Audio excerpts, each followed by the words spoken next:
did it. But in the end, I decided that I would, and I stood up and I read these poems.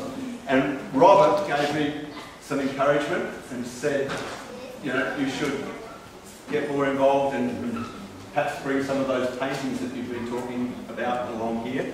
And so Robert, amongst, and with other people that were there, and Leslie, who's the gallery owner, encouraged, got me to think about the possibility of doing it.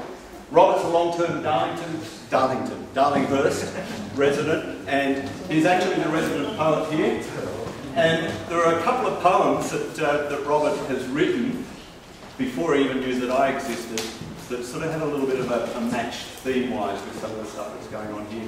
And I have asked Robert, and he's kindly agreed to step forward.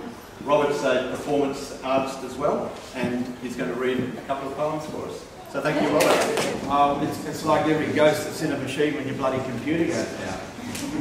Because that's the way a lot of the thoughts happen these days. Unfortunately, we've got to go. So, what does the ghost in the machine, the invisible man, the Scarlet Pimpernel, and the Loch Ness Monster got in common? Right. Me. Peter. Everyone knows he's here, but he only appears now and then. Loch Ness Monster. We all know he's there.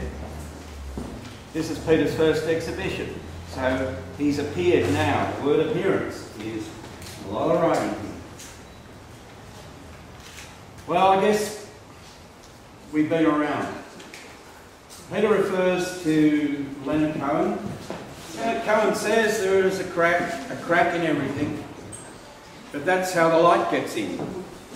That's how the light gets in. I'm really glad he repeated it. Well, I lit a thin green candle to make you jealous of me. The room just filled up with mosquitoes. They'd heard that my body was free. Then I took the dust of a long sleepless night and I put it in your little shoe. And now I confess that I tortured the dress that you wore for the world to look through. That's light and that's dust and gas. We're here. I refer now to art. In terms of poetry, text, graffiti, and poetry can be written into art, as Pete's done tonight, and part of the walls too. He hasn't left the white spaces, he's left a few, which is good. Talk about dust. I'm pulling this from anywhere and everywhere, as poets do. I wrote a poem called Poets Don't Dance, and it comes from an unlikely meeting with the Deputy Mayor in the dust of at 10 o'clock of a Saturday morning, having joined an election queue, listening to a band at St John's Church. Wow. She said to me, "Do you care for a dance?" I said, "No. Poets don't dance." The hangover was too high from the night before.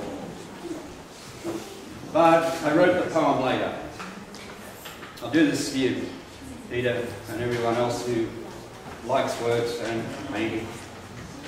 When written down in someone else's handwriting, the mustard seeds of lies sprout grainy truths. A poet thinks out loud before overhearing someone say, "He always had a way of saying things." Yeah, well, such irony. So that in terms of the unification which he has got, Pete's got, with his work, which makes you really look further and further into his art because he's putting words and encompassing and enveloping with it. In this sense, I've separated the paintings. The paintings are from different people, and for every piece of art there is another poem.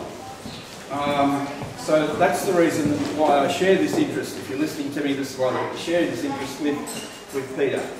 I'd like to finalise with a poem called Art Gallery, which is obviously about this gallery. There's a picture of myself and Leslie here in the book. I'm proud that someone took the photograph to say that we've known each other, because we still know each other, which is great. It's called Art Gallery, but, well, you don't have to switch on a mobile to walk into an art gallery. Red carpet rolls all the way upstairs into the mind snap of Darlinghurst. The great Tat family of entertainers here tonight. They're always here tonight. Glasses of wine rocking to beats, heading towards the ceiling. Palmer Street homing pigeons lift off Wednesday nights, taking flight into higher spheres of celestial art. Between speaking to someone and not speaking to someone else, paintings are often stored in the head. Nerves hang off the end of a hairless paintbrush before an artist's eyes cry tears of red spots. When a curatorial hangover takes effect, the muse arcs her hand towards her mouth with a pickled onion. Swallowing pride between rain clouds, someone else's umbrella is a free zone between one for the road, one for the missed call, and another for half a red spot.